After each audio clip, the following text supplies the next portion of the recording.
Hello everyone, good evening. Welcome to Word of the Day. Today we will be covering the range from 6th of April till the date, that is 9th of April. First, the set of Merriam-Webster and then dictionary.com. But it's very interesting and heartening to say that we are gradually developing a research team, quite an informal one, but they are definitely doing their best in terms of finding out the new things. Uh, Putting which forward, there will be definitely a grand sense of treasury of the vocabulary for sure. Our Merriam-Webster covers cotton as the word of the day for 6th of April. Well, this is not the very same cotton that we use as a noun. In fact, the word cotton is first found in the Arabic vocabulary in the 15th century, and the English people just happened to squeeze out a verb out of the noun, and eventually, from the sense of the fuzzy surface of the cotton, in 16th century, the meaning of the word became flourishing, just like wearing a cotton essentially suggested the case of getting flourished one. However, the modern rendering of the word has turned out to be now to begin to understand something. As you can see here in the examples given on the display, to cotton means whenever we try to explore something in terms of squeezing out its meaning from our intellectual or extra mental level. The second word of the day from 7th of April is a very known one. It is laudable.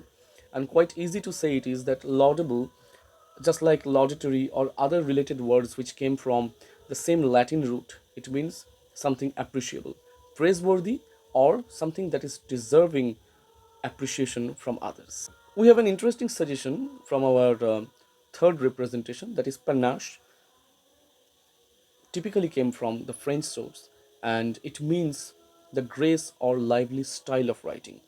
Now, not only writing, this particular word panache or a sense of graceful performance or perfection can go with a number of other creative exposure or performances as well, such as sports, sculpture, music, dance, and so on.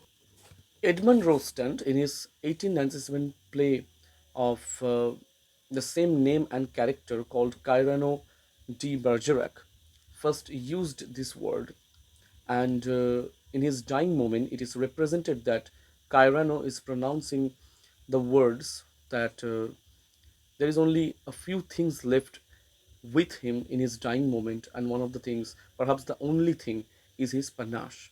That means when in an artistic moment someone is departing from the corporeal journey, if the person has quite a fervent source of inspiration and creativity, probably it is only he who can be such assertive regarding his talent and skill.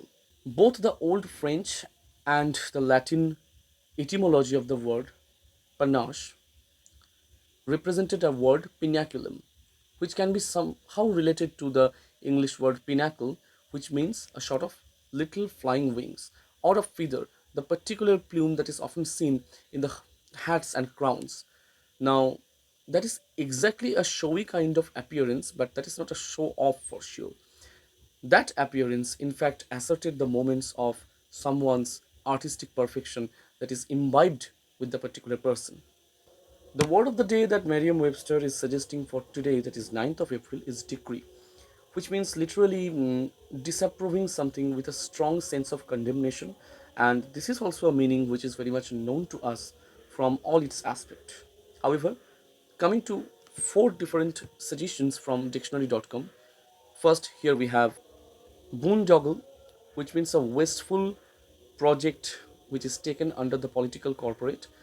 In fact, a similar kind of word of the day based suggestion I was just going through a few months earlier, that is kakistocracy. That means the worst form of government or organization. This actually finds out some kind of relation with this particular word, kakistocracy, that I recently referred to. The second one from the 7th of April, we are finding out caparism, that means the decorative covering of a horse. Third one from 8th of April, here we are finding out land of Nod. Interesting. The land of imaginary land of sleep. It reminds us of Washington Irving's Rip Van Winkle, where in a particular cozy valley, Rip goes and for 20 years he entered the realm of eternal slumber and sleep, where there was apparently no breakage. And our final one from today's suggestion is Perpin. That means a large stone going along the entire thickness of a world.